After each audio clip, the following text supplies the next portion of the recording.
Steve's an awesome guy. He's on both sides of the fences. I grew up, obviously watching Steve race and idolized him as a kid. And, I've got to know him pretty well just over my years of being around racing. But, I'm excited for what he's done already with the Outlaws. He put together a great schedule, and, he's on the track side, but he's on the driver's side as well. And he's already proven that. And it's a good thing to have a guy like that as our director. Steve's a great guy. I mean, he's been around the sport a long time. He's driver, series director now, and just knows a lot about the sport. I think he knows a lot, what the drivers want. I'm excited to have Steve on board as our director.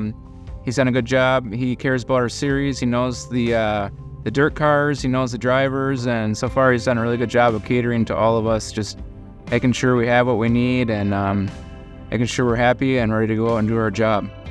I've really enjoyed what he's doing so far. Didn't just from around the track, so I knew him before, but as he took this job, I feel like had a lot of input from drivers, and he's a driver himself, so I feel like he knew a lot of what it takes to make a series better and schedule and just everything that goes along with his job. He's called me several times, just asked opinions on stuff, and to me, that goes a long way with somebody. I got to race with Steve a little bit. I was just kind of getting a late model deal when he was on his way out. But Steve's super great guy. Always, willing to help no matter what it is, no matter what you need. I've been around Steve for a long time. Raced against him, when I was growing up, and Steve's a good competitor and a really smart guy. Look up to him a lot. Just he's gonna keep us all in line and keep us on a level playing field, and I think that's good for the sport.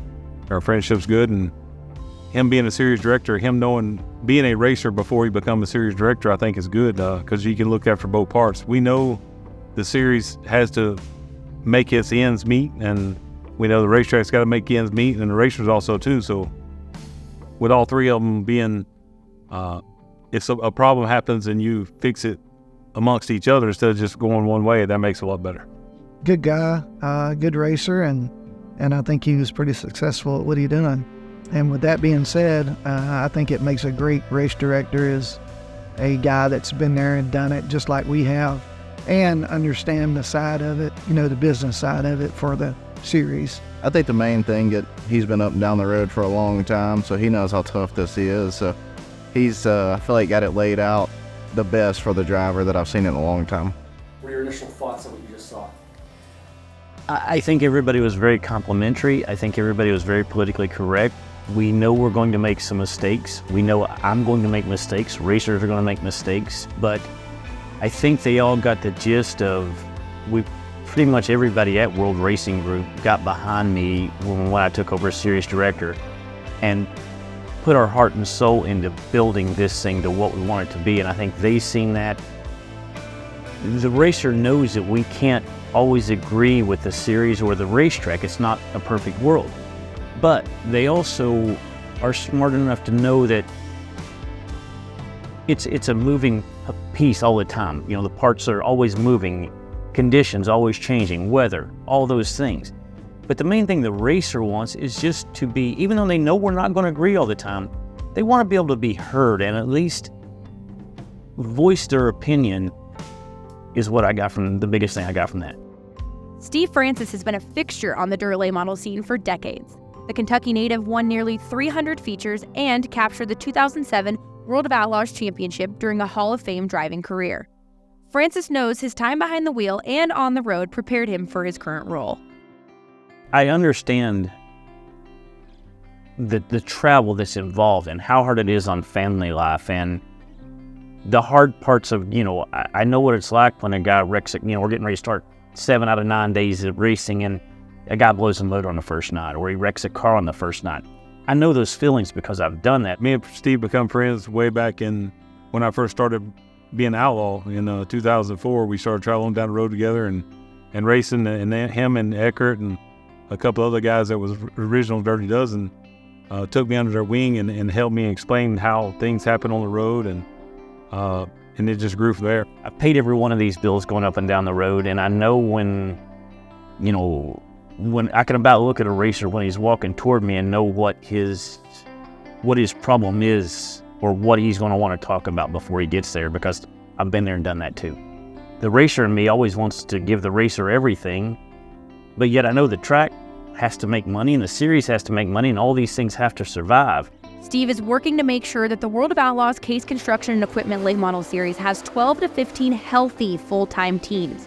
To do this, he pushes for an attractive winner share with purses and points funds that aren't top-heavy, so it's not just 1 or 2 teams thriving on the tour.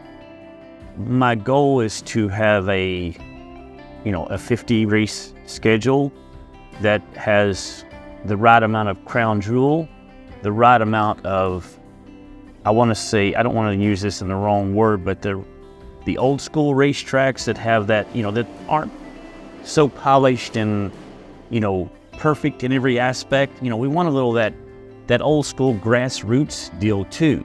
So I want to build a balance in our schedule of that. And I want the racers to be a part of it and feel like they're a part of what we're building here together. It's not us against them.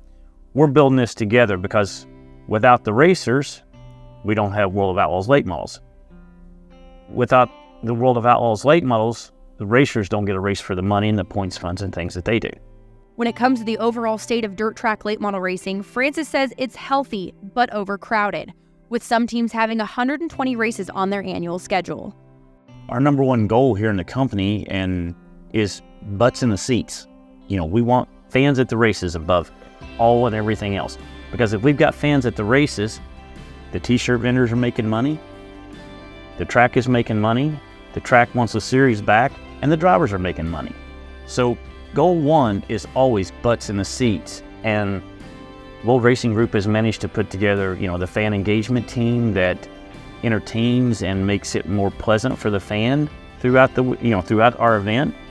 Multi-day events, they organize and do all kinds of different things. We have a lot more tools here than any other organization I know to grow our sport and make our sport better.